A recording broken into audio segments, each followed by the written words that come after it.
whether that's bowing your head, closing your eyes, lifting your thoughts, or simply holding space in silence. This prayer is for all of us, those we've lost, those still fighting, and those who love and support them. God of mercy and healing, we gather to honor those lost, support those who struggle, and bring hope to our community.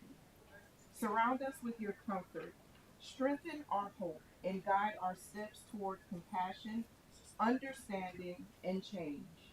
May this visual and awareness opportunity remind us that no one walks alone and that healing is possible when love leads the way. Amen. Turn it over to Mayor Haynes. Good evening. How are y'all doing? How you doing? That's great. I usually don't get that. Thank y'all. If nobody has told you today, you are beautiful, you are wonderful for being here doing what you're doing today. This is the 7th time we have done this here at Mount Pleasant Town Hall, and it only gets easier because y'all are here, because people come and say, I don't want to just go out there and remember those who have passed away, which is extremely emotional for all of us. But you are here because you know there's something you can do. And if you haven't done this before or done the training before, how many of you have ever used a spray bottle to kill a roach? A palmetto bug. All right. If you can do that, you can save a life with Narcan. It is that easy. There's nothing to be afraid of. There's a way to do it effectively, and that's what you're going to hear. But thank y'all for being here, and if you can stay for the memorial later, it will move you in a way that you need to be moved. I wish everybody could do it. I just want to say, as the mayor of Mount Pleasant, I'm very proud of our town. I wear the shirt that we wore 2 years ago to receive an award in Greenville, a statewide award, because we were the only municipality that year with a reduction in opioid overdoses and deaths, the only one. And it's because of these people in uniform, our police. It's because of the caregivers in this town that work with Wake Up Carolina, and it's because of the kind of town that Mount Pleasant is. We wrap our arms around each other, we care about each other. I know there's traffic, and I know it feels like a big town, but at heart, we are still a small town, and when one of us hurts, we all hurt. We had the tragic loss of a middle school student last weekend, and at the visitation, you could feel the love that the town of Mount Pleasant has, and that's what you feel here tonight, and you are part of that. So thank you for doing it. And speaking of Narcan, it's my pleasure to bring forward and introduce Linda Clark, who has a Narcan story. So give her a big round of applause.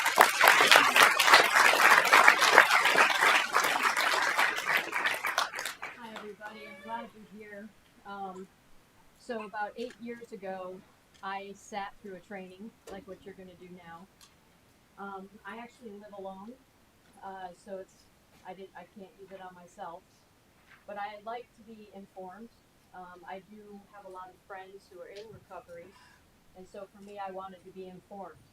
And so for a number of years, I finished the training. I carry Narcan, and I hadn't used it, but I still had that information.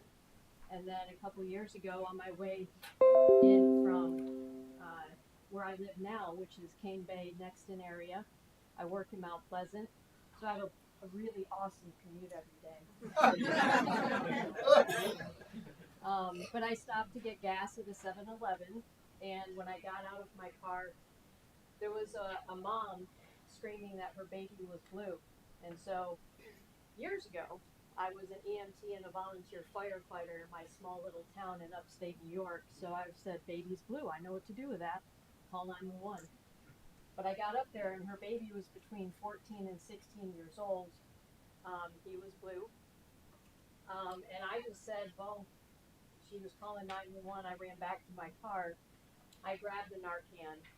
I administered the Narcan, and it started to work on him. And I stayed around. Meanwhile, the police, it was Goose Creek, I believe, police and the fire and EMS showed up, and I handed them the empty bottle vials, or we'll show you.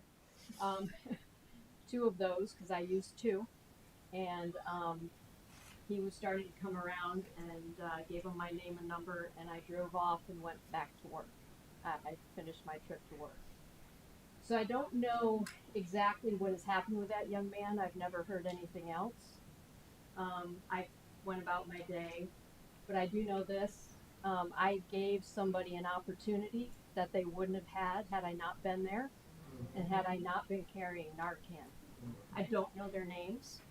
I don't know anything about them, but it's something that was valuable, and I keep Narcan with me at all times. So I'm really thrilled that you're here to have that opportunity.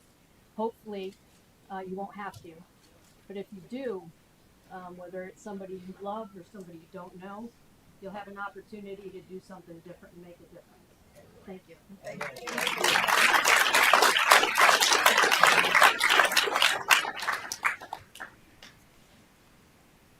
Hello, I'm Tim McGuire. I'm Program Director over at Wake Up Carolina.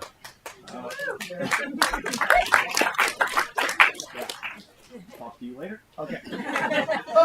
I'm person in long-term recovery as well. I just want to say also before we kind of go into our talk, super important that you guys are here. I was Narcan twice. My first time was someone that looked like Parks, which was terrifying to wake up to. The second time. That's what you mean by that. I'm sorry. The second time was just a random person that was at a safety meeting at work one day and found me. So it's super. You never know. It's super, super important that you guys are sitting in here and learning about it and talking about it. So thank you for being here. So at Wake Up, we are a recovery community organization. We work a lot, plug people into resources. Whether it's support groups, therapists, treatment centers, anything that involves overall wellness as it relates to substance use. And we do a ton of work with families. We have support groups for moms, for dads, for siblings.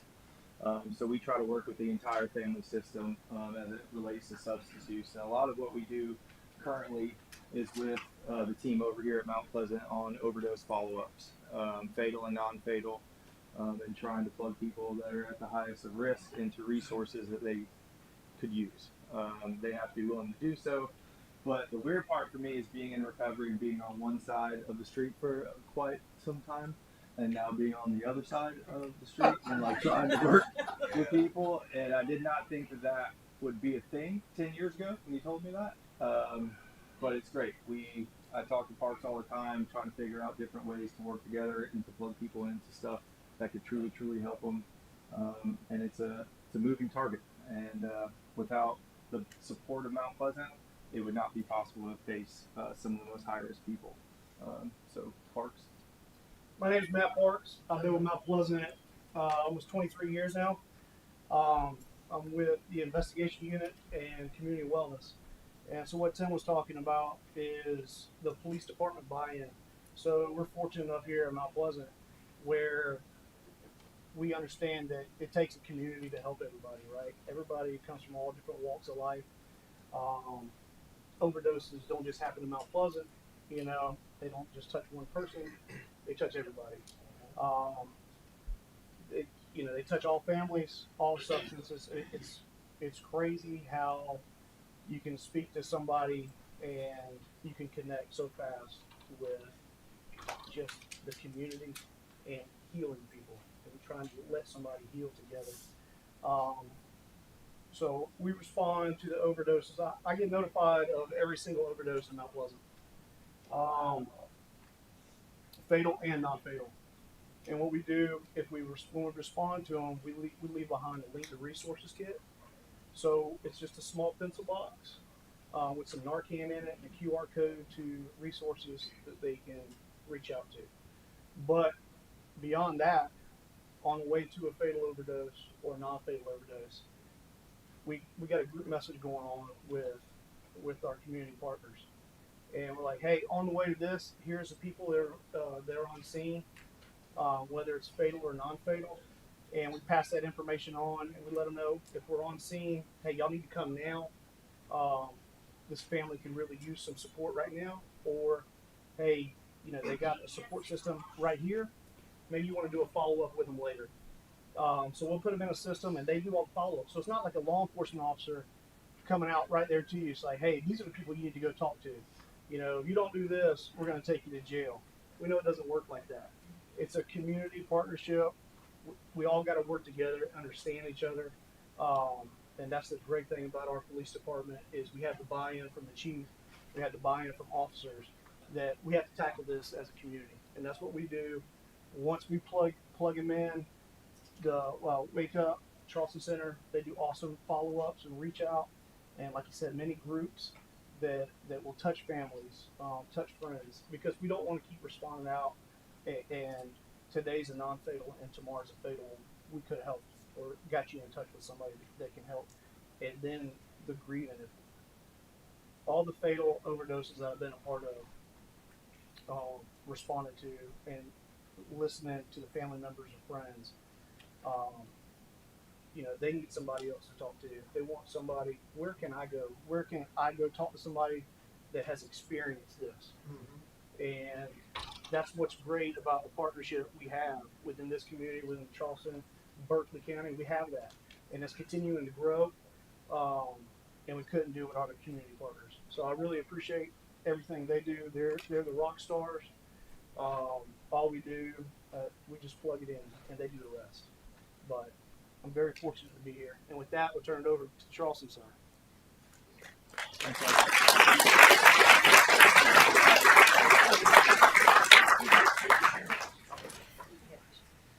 I'm Sarah with the Charleston Center, and I'm honored to be a part of Light the Way for Hope, a time for us to remember those we've lost, support families, and shine a light on hope.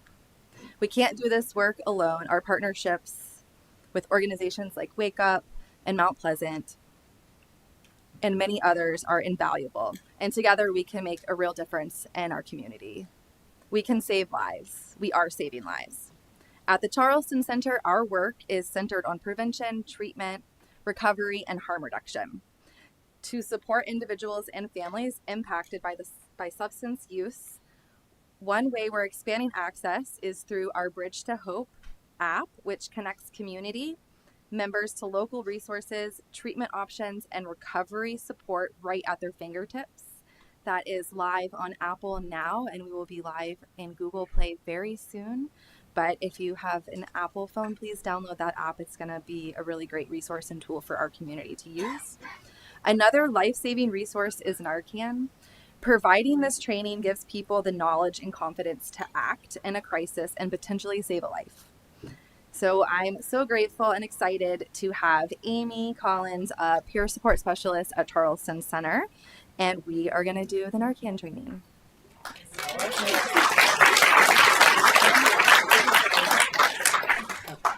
Hi, everyone. Hi. Hello.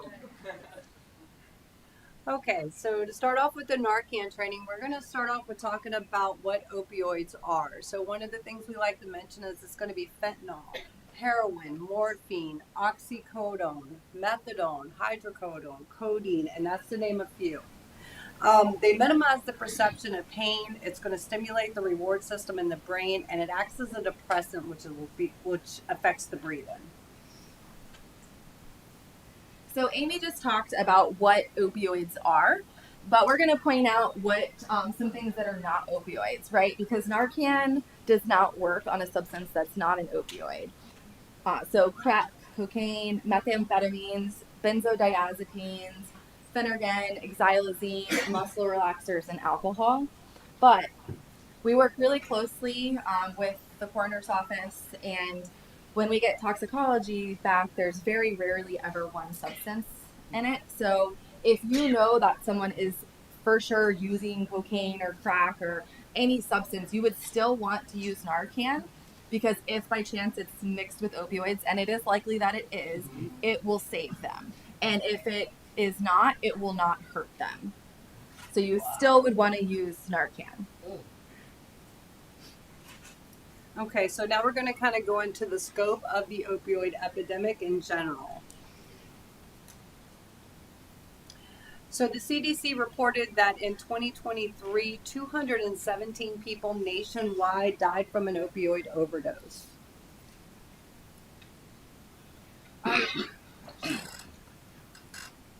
All right, so this is information from Just Plain Killers, and this is for Charleston County for 2023, and this is our mortality data. So in 2023, there was a total of 255 drug overdose deaths. 188 of those involved fentanyl, 89 involved cocaine. So just a few from that list. This is a data dashboard that the county put together. And would you guys have thought that every 8 hours, someone in Charleston County experiences an overdose? So every 8 hours. And then we also have the naloxone kits being distributed for county departments. So as of June, we've given out 5,365, and that's just county departments. So that's not even counting Wake Up and Favor and all the other great organizations out there giving out Narcan. So that number is likely double. So this is also from our dashboard, and this information comes from the coroner's office, and this really helps to give us a snapshot to just see where we're needed and what we need to be doing. So as you can see, when we look at the age, there's not any age that's not impacted. So it's really all across the board. So this is our OD map that we like to talk about. And, you know, I work with the outreach department, and this kind of gives us an opportunity to get our boots on the ground. It's that real time. And what we really try to point out in this slide here is what we're trying to show you is it's not just centered in the North Charleston area. It's actually starting to kind of venture out more into your rural communities. You've got McClellanville, Allendale, Hollywood, Ravenel, Johns Island, you know, Seabrook Island, Isle of Palms.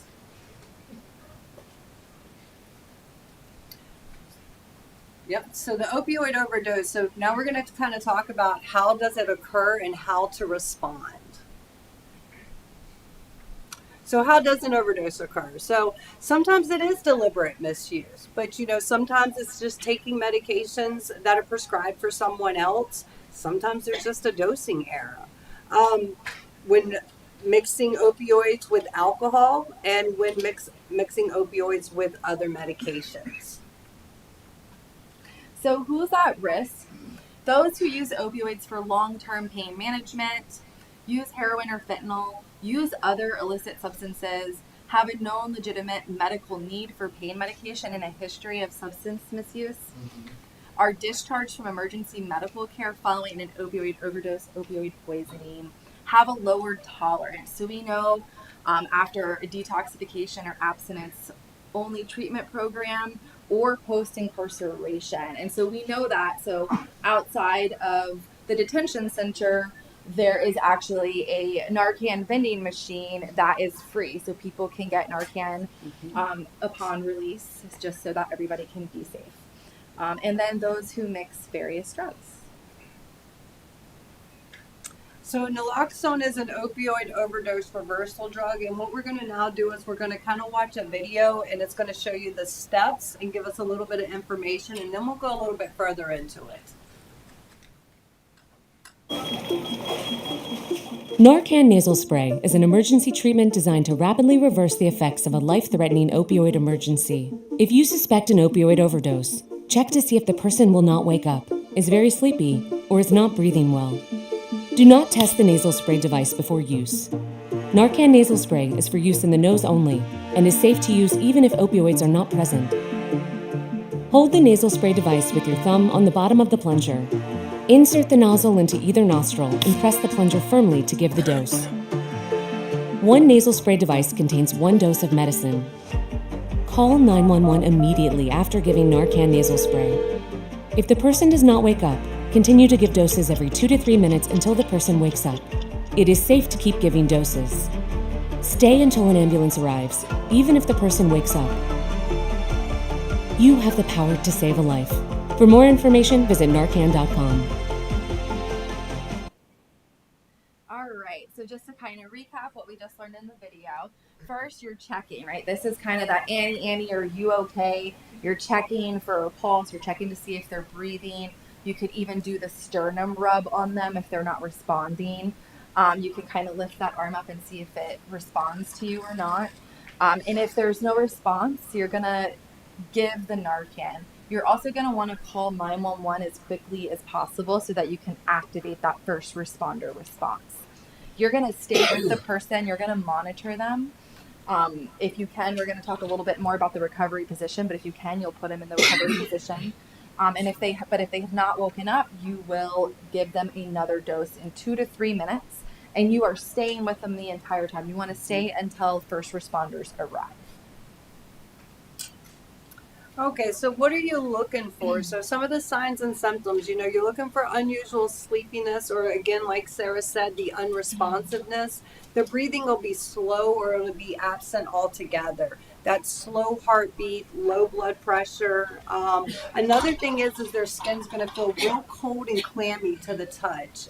Pupils will be super tiny, and their nails will have like a bluish tint. Their lips might be blue. If you're unsure, you can always just pull that lower lip down and just kind of get a view in there, and then kind of, again, that's just some signs to look for. All right, so what you're going to get in your kits is Narcan. You're going to get 2 doses of 4 milligram Narcan. It can take anywhere from 5 to 9 weeks here to bring somebody back, right? But that's one of the reasons you have 2 doses in your kit, and that's one of the reasons why it's really important to activate first responders as quickly as possible. It's safe to administer to pregnant women, children, and pets. It can be safely and easily administered. It does not have potential for abuse. It cannot be used to get high, and it has a long safety history, and reported side effects are rare. Okay, so we'll talk about the recovery position. So once we've got that person, you want to put them on their side once they're breathing. The reason you want to do this is for the potential of them vomiting. You don't want them to inhale that vomit. So remember, everyone's going to kind of wake up different from an overdose. So violent reactions are rare for naloxone. Most people are going to wake up a little disoriented. They're, doesn't really realize what would have happened.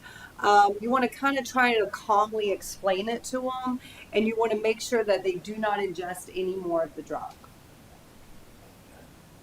So we've talked about the do's. We do want to activate first responders. We do want to administer the Narcan. Put the person in the recovery position if you can.